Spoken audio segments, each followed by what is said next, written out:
5 detalhes que podem estar afetando e muito o sono do seu bebê. Eu vou te dar nesse vídeo de graça alguns dos pontos que eu analiso dentro da mentoria da rotina ideal. Sabe quando a mãe segue a rotina certinha e muitas vezes ela fala, eu sigo a rotina perfeita aqui e não tá funcionando? Muitas vezes existe um detalhe que pode passar imperceptível para muitas consultoras do sono, mas estão dentro da minha avaliação. Então já favorito esse vídeo para você observar na sua casa também se algum deles pode estar acontecendo. O primeiro detalhe, e eu acho que o menos pensado, é a suplementação. Aqui eu vou falar de 3 suplementações, a vitamina D, o ferro e a vitamina A. Começando pela vitamina D, que é essencial e recomendada a partir de 7 dias de vida para todos os bebês. Em primeiro lugar, a gente recomenda que ela seja oferecida na parte da manhã, porque à noite ela pode deixar o bebê mais agitado. Outra coisa importante de se observar é se na composição dessa vitamina existe óleo de amendoim. Esse óleo de amendoim pode causar desconforto em alguns bebês, não em todos, mas se o seu bebê tem desconforto digestivo e ele consome esse tipo de vitamina, vale você conversar com o pediatra para tentar fazer uma substituição. A segunda suplementação, e também muito importante, é o ferro, que em geral é recomendado a partir dos 3 meses de vida do bebê. Se você está oferecendo ferro para o seu bebê, ele também pode causar alguns desconfortos digestivos, principalmente sulfato ferroso. Se você oferece sulfato ferroso, seu bebê tem desconforto digestivo, converse com o pediatra para substituir.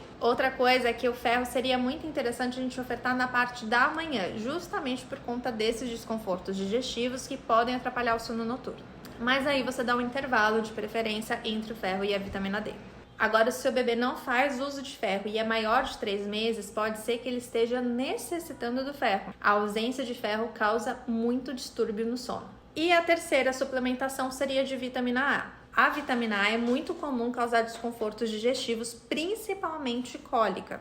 Então, se o seu bebê faz uso de vitamina A e tem muitas crises de cólica, converse com o pediatra, porque em geral não existe recomendação de oferta de vitamina A para bebês menores de 1 ano, a menos que eles vivam em ambientes com alto índice de desnutrição. Agora, se você se alimenta bem e amamenta, ou se o seu bebê faz uso de fórmula, em geral não existe essa recomendação, muito menos diária pela SBP. Agora, o segundo detalhe são o uso de probióticos. Se o seu bebê faz uso de probióticos desde 7 dias de vida e ainda assim ele tem problemas digestivos, muitas crises de cólica, muitas crises de gases, talvez isso esteja sendo causado pelo probiótico. O ideal é a gente aguardar os 15 dias de vida do bebê para ver se ele vai ou não apresentar cólica e, se apresentar cólica, a gente avaliar qual que é o melhor probiótico para esse bebê. Oferecer como forma de prevenção sem saber se o bebê precisa ou não, isso pode causar mais desconforto. Terceiro detalhe é a claridade do ambiente. Eu sei que isso parece meio óbvio, mas existem pequenos detalhes que a gente não observa, como por exemplo, qual que é a dificuldade do sono do seu bebê, em qual horário. Já peguei muitas mães que a dificuldade do sono do bebê era fazer a soneca da tarde, que não saía nem por decreto.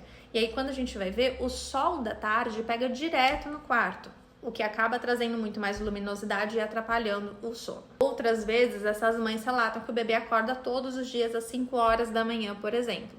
E aí, quando a gente vai avaliar, 5 horas da manhã é quando o sol está começando a nascer no local e entra no quarto. Isso tudo pode afetar muito o sono do seu bebê.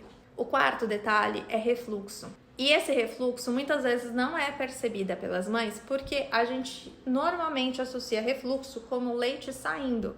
E se o leite não sai, a mãe acha que o bebê não tem refluxo. E quando a gente vai ver, a gente deita o bebê no berço, passa poucos minutos ou no momento em que a gente deita, ele começa a chorar, ele começa a arquear, ele dorme com as costas assim arqueada, com a cabeça em formato de C. Isso pode indicar refluxo e causado por diversos motivos, a gente tem que investigar o motivo inclusive. Por exemplo, hoje de manhã eu já mandei mensagem para uma mãe porque o bebê apresenta alguns sintomas de desconforto digestivo, né? Tanto como refluxo, como gases e cólicas no final do dia. E ela contou que o bebê engasga no mamar. Então isso já levanta um alerta, porque o bebê tá engolindo muito ar. Eu trouxe algumas dicas para ela colocar em prática e vamos ver se melhora. Outras causas de refluxo podem ser a PLV e alguns suplementos, conforme a gente já falou.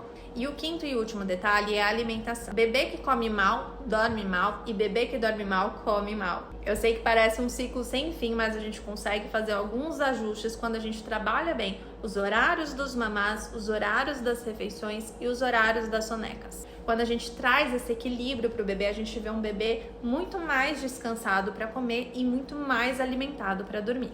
E é isso que a gente trabalha na rotina ideal. Aliás, esse é o grande nome da mentoria. Porque quando a gente fala de rotina, a gente não fala exclusivamente do sono do bebê.